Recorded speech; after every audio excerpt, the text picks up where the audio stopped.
So this is a long distance view of the pyramids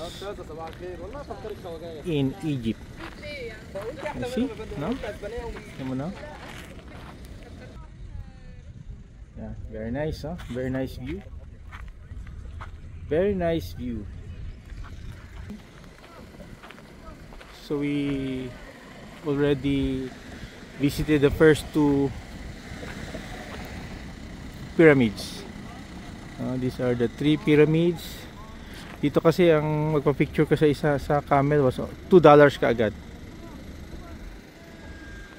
I don't know kung $2 or 2 pounds, no? But $2 for picture of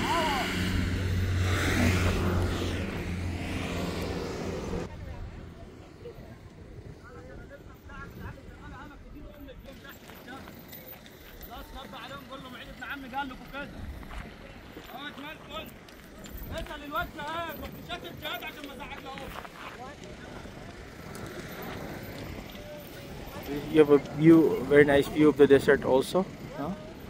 With hundreds of camels around, no?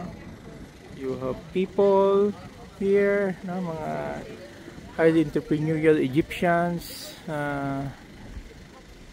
selling their services. Magpa-picture ka ng camel, $2 na. That is too expensive, no?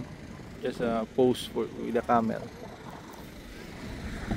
So far we have here 3 pyramids. So we're about to cover 6 more pyramids. These are the 7 wonders of the world.